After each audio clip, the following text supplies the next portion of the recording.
Ada royalty mechanical right. Jadi hak mekanik. Apa sih intinya hak mekanik? Ini bentuk produk, Pak. Jadi misalkan Mbak Eca seorang konten kreator, saya pencipta lagu. Pak, saya mau pakai lagunya Pak Ahmad ini. Nah itu, saya mau bikin konten YouTube. Itu mechanical. Dari barang yang nggak ada akan menjadi ada, jadi produk. Menjadi sebuah master, itu mechanical. Nah, yang untuk royalti ini, urusannya langsung dengan pencipta. Harus hubungi saya, nelpon langsung. Pak, itu gimana Pak? Ya kalau kenal, kalau nggak kenal gimana lah. Nah, makanya terus seiring perkembangan dunia hak cipta di Indonesia dan ekonomi kreatif, makanya muncul tiba-tiba institusi perusahaan-perusahaan baru, yaitu ada yang terkenal namanya penerbit musik, publisher. Apa sih publisher itu? Iya. Jadi intinya pencipta lagu yang di daerah-daerah itu nggak usah bingung memarketingkan, menawarkan ke label-label, nggak usah. Ibarat saya publisher, lagunya Mbak siapa ini titipkan ke saya, ada perjanjian, nanti bagi hasilnya sekian. Saya memberikan sumpah, termasuk perlindungan di saya. Biasanya punya kuasa hukum kan. Kalau tiba-tiba penggunaan tanpa izin, nah ini yang bergerak, publisher bergerak yang bisa memperkarakan membuat itu. Nah, termasuk nego-negonya, lagunya berapa? Kalau booming agak mahal lah seperti itu. Itu publisher. Welcome to Diksi, diskusi bawa inspirasi.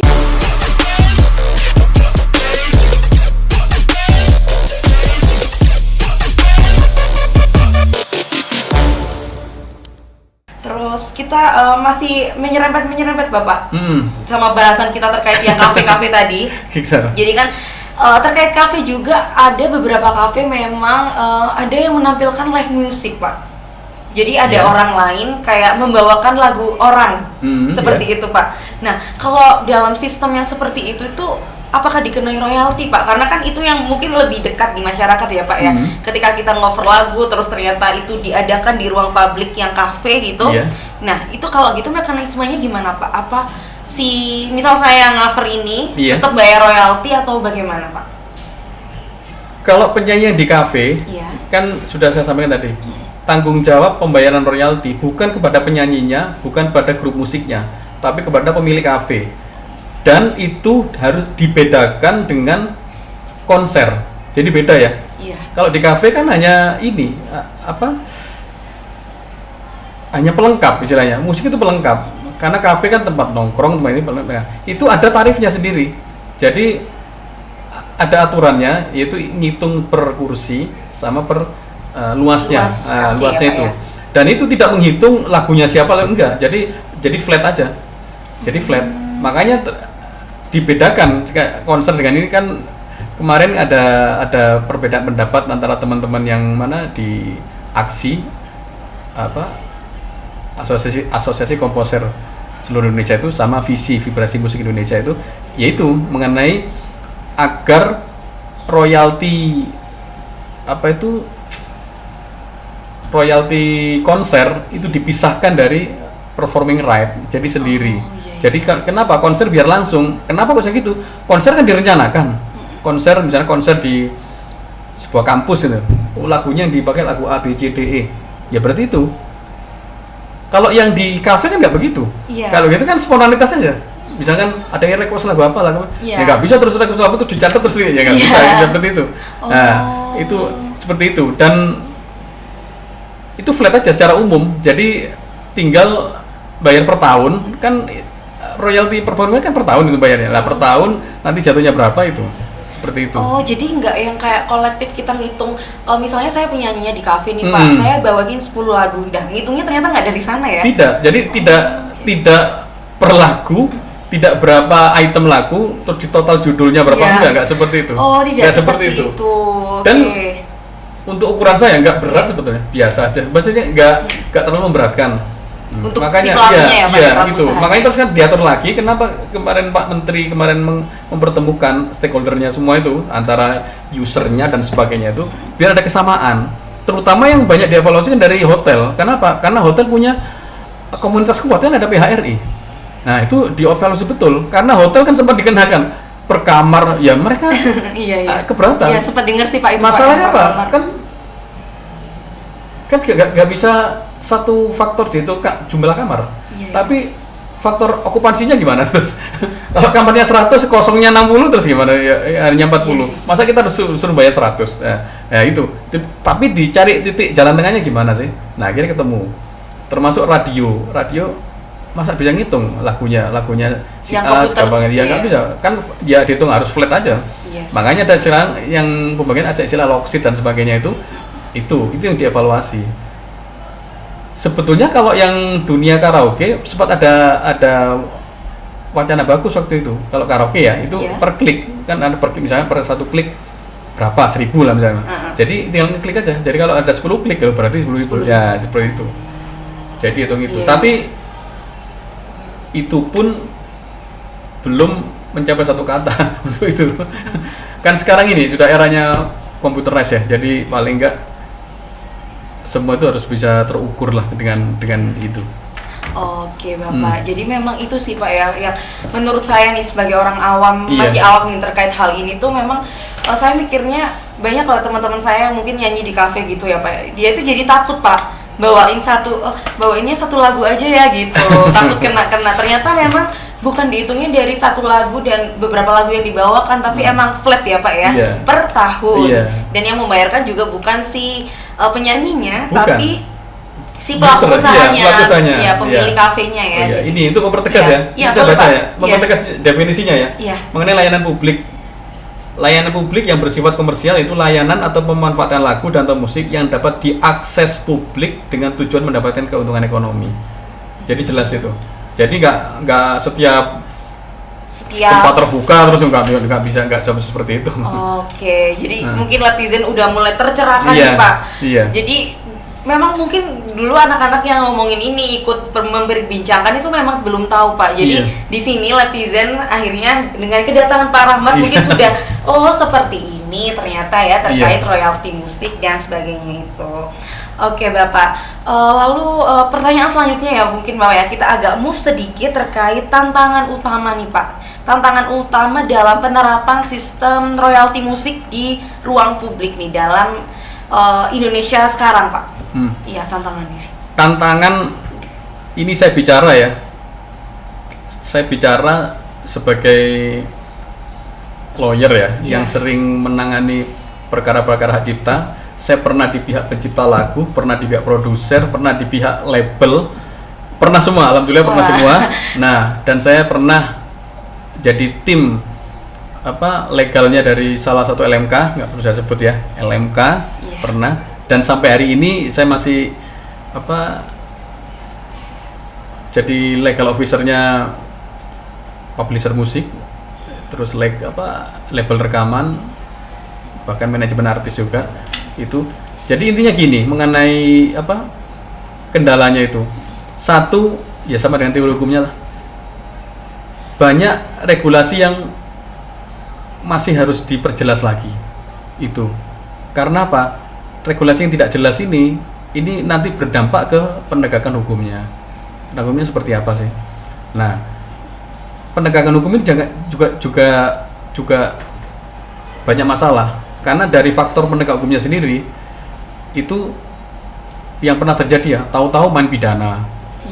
Dilaporkan secara pidana. Padahal sebetulnya hak cipta ini kan pakai asasnya ultimum remedium kan. Artinya kalau ada perselisihan sengketa apapun dicari penyelesaian secara administrasi, secara perdata. Kalau sudah ada etikat baik, ya baru penyelesaian secara pidana. Itu harusnya. Tapi faktanya dikit-dikit pidana. Padahal ini yang dipidana orang kerja, orang punya kafe kok tahu-tahu dipidana. Terus goalnya apa? Mau dipenjara gitu. Kan sama dengan menciptakan penjahat baru dong kalau gitu ya. Itu. Terus yang kedua, ini faktor kesadaran masyarakat. Nggak tahu. Saya pernah ngasih peringatan lah ke sebuah kafe. Ya memang masuk akal ya. Sebentar Pak, saya kalau bayar, saya dapat apa? Nah ini repot bayarnya. Cara jawabnya itu gimana Mas? Masalahnya logika mereka itu kayak orang jual beli aja. Kayak orang jual beli VCD. Saya bayar dapat barang. Padahal ini kan untuk penghormatan, untuk kelangsungan suatu karya cipta dan kreativitas seperti itu. Jadi ini kan faktor budaya. Makanya kemarin waktu di konferensi musik Indonesia sempat dipertanyakan, ini siapa yang harus bertanggung jawab untuk penyadaran masyarakat ini? Oh, ada ide, Kementerian Hukum mungkin, Kementerian ini, ekonomi kreatif. Akhirnya ada yang lebih bagus. Sebentar, ini sebetulnya kan masuk domainnya Kementerian Kebudayaan kan. Akhirnya waktu itu, ya itu terus saya, oh iya bener kalau gitu. Jadi semua ikut berperan aktif menyadarkan itu, mensosialisasikan itu dengan dimotori oleh Kementerian Kebudayaan. Ya maksudnya itu kan kembali ke ini mindset masyarakat kan itu. Iya, nah, termasuk kemajuan berpikir ya. Kan tidak semua masyarakat kita itu yang apa ya strata berpikirnya kayak yang sudah masuk kampus lah istilahnya itu masih ada yang melihatnya tuh dengan paradigma lain kan itu. Nah, itu yang harus diluruskan. Bahkan ada yang bertanya, loh memang aku kalau nyanyi untuk di YouTube kalau hanya pakai gitar harus pakai izin. Iya. Lah itu masalah pemahaman gitu yang ini. Padahal nggak seribet itu sebetulnya. Itu nggak seribet itu. Bahkan di beberapa platform aja kalau kita nyanyi hanya gitar biasa tuh nggak kena apa-apa itu. Ya. Meskipun nanti kalau sudah monetize itu tetap akan diambil lah sebagian dari pihak platformnya itu.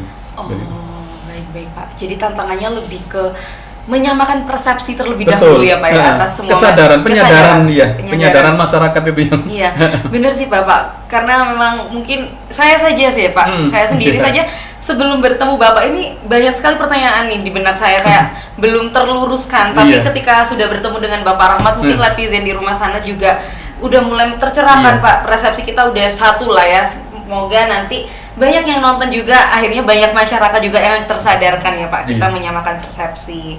Oke, itu untuk terkait tantangannya ya Pak ya. Jadi tantangan di dalam sistem lah royalti musik di Indonesia ini.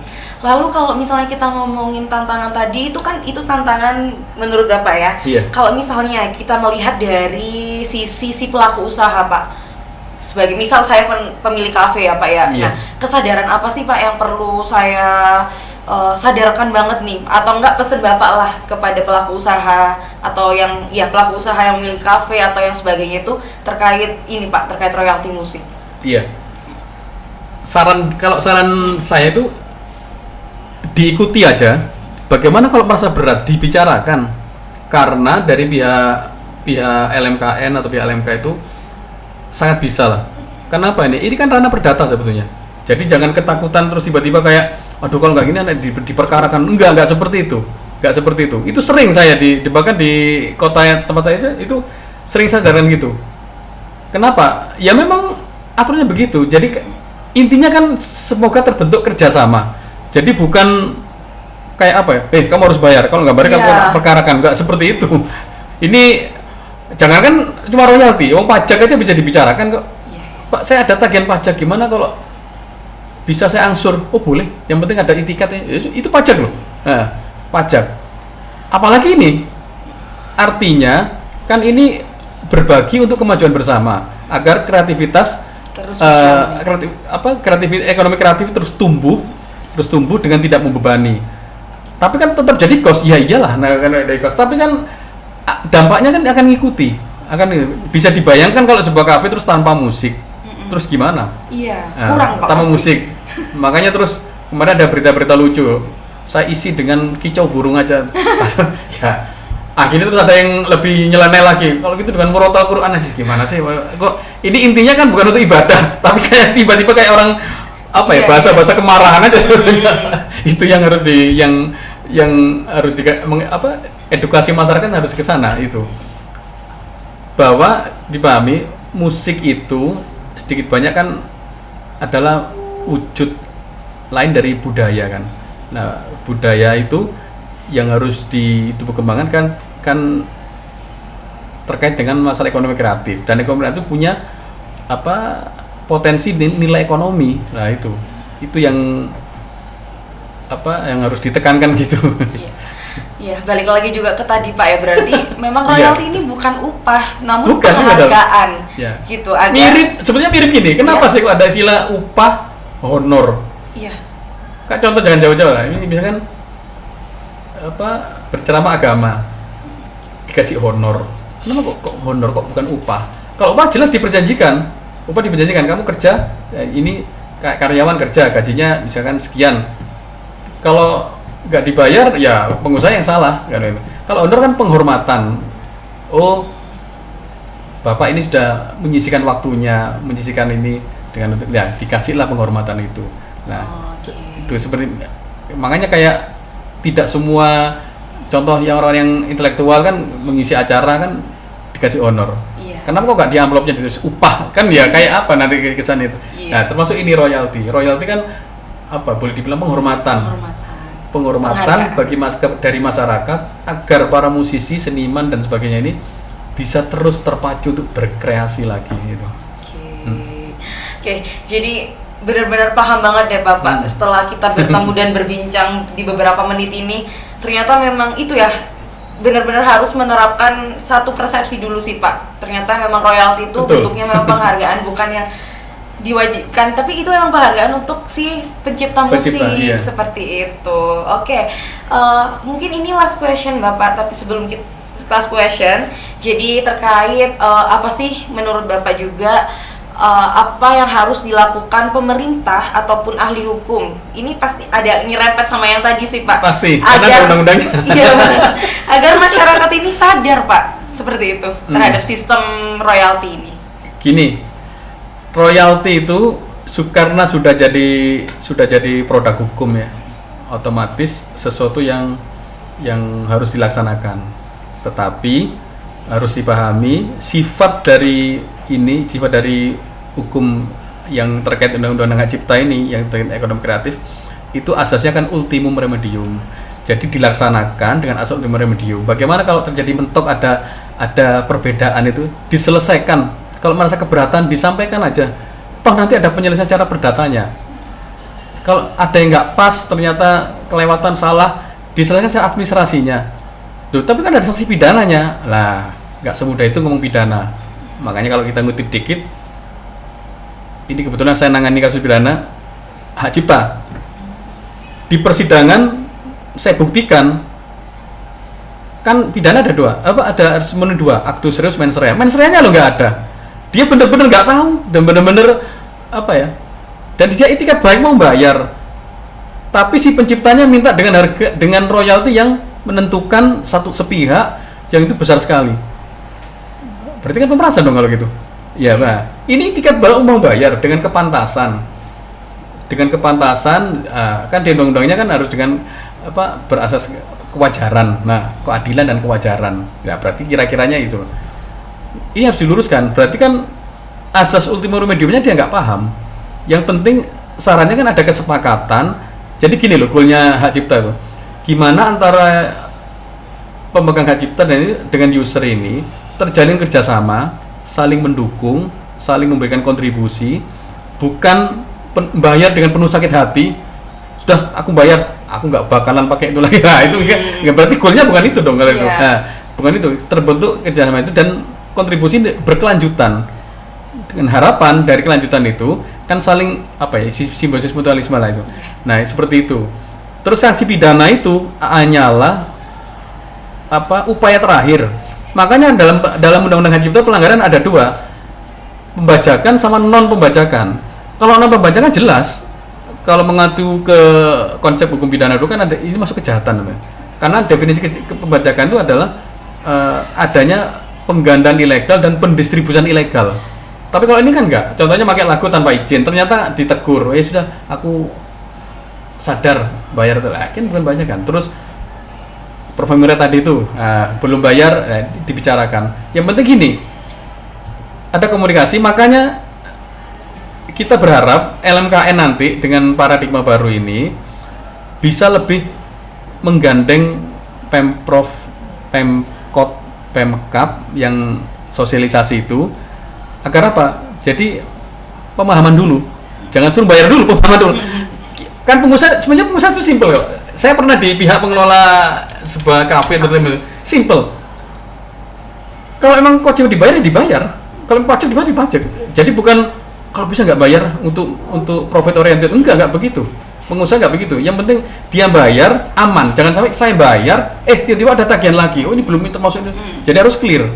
Nah untuk itu kan harus berarti kan kuncinya di komunikasi, sosialisasinya harus jelas. Kalau perlu gandeng dong perguruan tinggi. Gandeng dong. Kalau di Malang mungkin ada Universitas Muhammadiyah difasilitasi, gundang seluruh pemilik kafe itu ngomong di sini. Kan ada orang netralnya nanti, mungkin dari akademisi yang akan ngomong gitu. Nah seperti itu. Yang penting goalnya satu, pemahaman. Ketika mencapai satu kata, nah kan jelas. Oh kalau mampu, ukurannya jelas kan warganya, ibaratnya price listnya jelas kan, jelas oke. Tapi aku belum mampu segitu ya, dibicarakan. Nah, kalau sudah dikasih pemahaman, dikasih ruang untuk itu, tetap pokoknya aku nggak mau bayar, ya sudah, berarti kan sudah ngomongnya pidana seperti itu. Kan beda ya. Iya. Kenapa nggak mau bayar? Pokoknya nggak ada alasan, pokoknya aku nggak beratan aja lah. Sudah kan berarti udah lain. Berarti kan itikadnya sudah nggak bagus itu. Nah, seperti itu. Oke, berarti memang perlu dipemahaman dulu. Betul. Ya Pak ya. Setelah paham komunikasi, nah baru nanti tercipta kerjasama itu tadi ya Pak ya. Baik Bapak, mungkin sebelum kita mengakhiri, ternyata yang penasaran bukan cuma saya aja Pak. Kenapa? Ternyata ada netizen yang sana itu udah penasaran juga, udah mengirimkan question box Pak. Boleh. Oke, dari beberapa question box bisa dijawab. Pasti bisa orang ahlinya. Jadi dari beberapa question box yang masuk, ada 2 question box yang kita akan tampilkan dan kita tanyakan langsung kepada narasumber hari ini, yaitu Bapak Rahmat. Oke Pak, yang pertama Pak dari @raihana11_ sebagai generasi muda yang akrab dengan platform digital dan media sosial, banyak dari kami sering menggunakan musik untuk konten, misalnya di video kampus dan lain-lain. Menurut Bapak, sejauh mana batas penggunaan wajar atau useful sebuah musik dan kapan hal tersebut mulai disebut sebagai pelanggaran hak cipta? Oke. Kayak yang tanya ini konten kreator deh Bapak. Gini, ini banyak yang, ini saja agak teknis ya. Iya. Ambil contoh platformnya itu YouTube lah misalnya. YouTube itu ada 2. Ada web konten, ada konten musik. Oke ya. Kalau yang konten musik ini wajib izin mechanical tadi itu. Saya memang niat bikin konten YouTube, penyanyinya misalkan Mbak Eca yang nyanyi lah. Mbak Eca nyanyi, tapi lagunya harus clear. Saya izin penciptanya. Niku, jamnya berapa? Sekian. Misalkan sekian juta, jadi saya bayar. Itu konten itu, Pak. Itu berarti dibuat secara profesional. Apa ukuran profesional itu? Ukuran profesional yaitu dia masuk diikutkan agregator. Kalau ikut agregator berarti perlindungannya ada. Nah, tapi kalau hanya nyanyi biasa, ketemu ngumpul-ngumpul anak mahasiswa habis kerjakan apa terus dimasukkan di shooting, di-upload itu nggak apa-apa, nggak harus begitu. Karena apa? YouTube-nya sendiri akan membacanya bukan sebagai konten musik tapi konten web. Nah, jadi meskipun nyanyi musik tapi kontennya itu setara dengan kayak jalan-jalan halo guys seperti ya. Itu. Artinya apa? Monetasnya tuh nggak seperti yang musik, karena yang musik itu kan agak agak besar lah nilainya lebih besar konten musik seperti itu. Jadi intinya itu berarti kesimpulannya 2, mau dibuat profesional atau kalau profesional wajib artinya belum shooting, belum bikin itu udah clear lisensinya harus izin. Nah, karena dibuat profesional, ukuran profesional tuh masuk agregator. Nah, karena kalau masuk agregator itu namanya konten ada stempelnya, ada nomornya, namanya SRC tadi tuh, source recording code itu tadi. Ini agak teknis ya. Nah, menangnya apa? Kalau itu di-download dan re-upload, itu percuma yang re-upload karena akan ditindak sama YouTube. Tapi kalau yang tadi yang nyanyi ngumpul nggak perlu di-download, misalkan Mbak Eca nyanyi, kok bagus ya? Saya download, tak upload di akun saya. Iya. Mbak Eca bisa marah, nggak bisa. Kok bisa begitu? Ya boleh marah tapi harus ngomong lapor dulu ke YouTube. Itu pun YouTube akan menanyakan apa yang buat hak Anda untuk marah. Nah, itu apa ya nggak bisa kan ngomong itu ada sendiri nggak izin gimana? Nggak bisa itu. Seperti itu. Jadi santai aja. Jadi ini banyak nggak dipahami memang banyak teman-teman itu. Iya Pak, karena memang kan Sekarang kan dikit-dikit Iya, ya tadi kayak Bapak betul. ibuin di awal kita nyanyi-nyanyi aja takutnya kena royalti, ternyata Iya. emang nggak semudah itu untuk dikenai royalti. Jadi Tergantung ini apa ya. urusannya bukan royalti ya, lisensi. Lisensi. Nah, karena gini, saya pernah kerja manajernya label rekaman ya. Ada lisensi tanpa royalti ada. Contoh pencipta baru. Misalnya saya pencipta baru ini, saya bangga nyanyi lagu.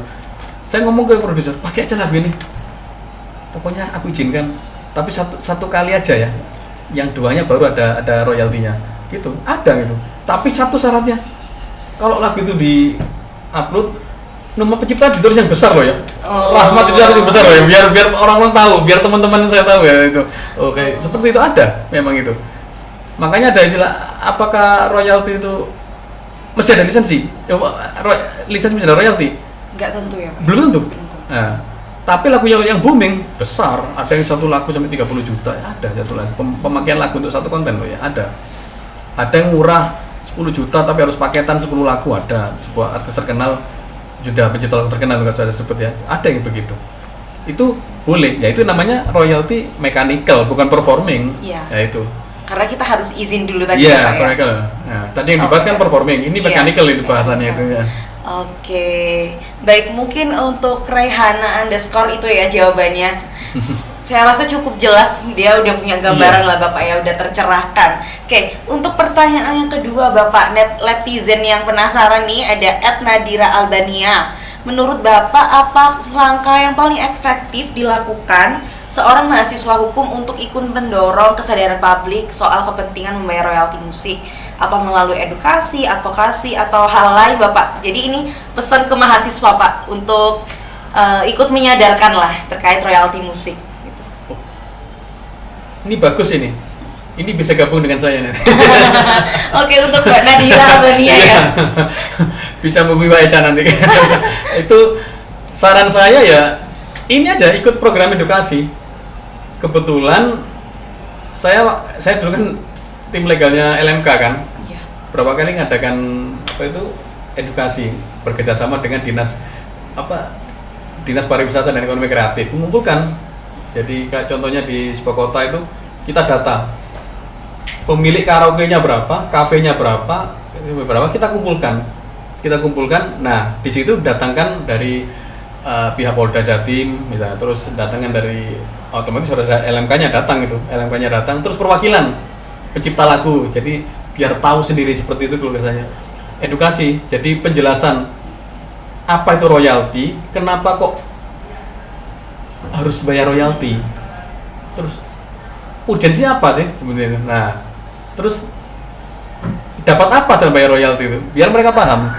Nah, karena ketidakpahaman ini yang bikin kegaduhan akhirnya. Iya, betul Bapak tadi ya. Terus yang kedua, adanya advokasi. Karena beberapa oknum, sekali lagi oknum ya, oknum kadang-kadang dulu, semoga sekarang nggak dulu. Ada oknum LMK kadang-kadang tahu, oh Bapak ini kafenya sudah 5 tahun, kok belum bayar royalti? Dia dihitung mundur akhirnya 5 tahun itu. Ya keberatan dong. Iya. Nah, kenapa? Loh saya nggak tahu kok. Benar. Nggak Ada tahu. pemahaman sebelumnya ya Pak Dan ya. saya mau baru niat bayar sekarang, kok tiba-tiba dihitung mundur? Nggak tahu. Nah, gaduh aja. Nah itu, saya sering menengah itu. Ya nggak bisa lah seperti itu. Kenapa ya? Ini sudah bayar sudah bagus. Ya tolong ngerti, jangan masa nggak tahu. Kecuali kalau nggak tahu. Makanya peran salah satunya yaitu benar. Kalau nanti Kementerian Kebudayaan itu benar-benar jalan, kita menyarankan kalau bisa gandeng dinas-dinas terkait di Pemkot atau Pemkab itu digandeng. Plus yang terkait juga mungkin dari kepolisian biar paham, karena jangan-jangan dikit-dikit ditagih nggak mau laporan pidana. Nah kayak seperti ini akhirnya jadi nggak istilahnya kontraproduktif lah. Gitu aja. Oke, mungkin itu ya. Jadi edukasi advokasinya berarti udah bener ya Bapak Sudah benar. ya? Edukasi dan advokasi itu. Oke, itu mungkin Mbak Nadira ya nanti bisa bergabung ya Pak dengan Bisa. Pak Rahmat ya Nah, terkait. kebetulan kita baru mendirikan pusat studi dan bantuan hukum. Nah itu pas banget ya Pak Iya, berarti pas ya. banget. Silakan Mbak Nadira ya, nanti ngomongin saya terusin ke Pak Rahmat gitu ya. Oke Bapak, ternyata question box ini menjadi penutup juga. Ujung kita udah ada di ujung acara. Nggak kerasa banget Pak, karena memang ini ya, obrolan kita sangat menarik dan emang lagi happening banget kan Pak ya. Jadi saya banyak yang pengen saya tahu lah dari Bapak Rahmat ini. Oke, jadi karena ini udah penghujung acara, saya mau terima kasih kepada Bapak Rahmat karena udah membuat kesempatan lah untuk datang ke sini, untuk hadir, berbagi dengan saya, dengan Laptizen yang ada di rumah sana terkait apa sih royalti musik itu sendiri. Nah, nanti teman-teman Laptizen, semoga juga teman-teman tercerahkan Pak ya adanya episode kali ini terkait royalti musik dan pemahamannya jauh lebih dalam lagi, seperti itu. Lalu, oke Bapak, terima kasih sekali lagi ya Bapak ya sudah datang di podcast kami. Oke, untuk Laptizen di rumah sana, stay tune terus ya. Jangan lupa like, subscribe, sama komen-komen, boleh banget. Nanti silakan pengennya dihadirin siapa lagi di podcast Diksi kali ini, gitu ya. Oke, aku Chani Sawiza, udah di penghujung acara. Terima kasih untuk Laptizen di luar sana. Wassalamualaikum warahmatullahi wabarakatuh.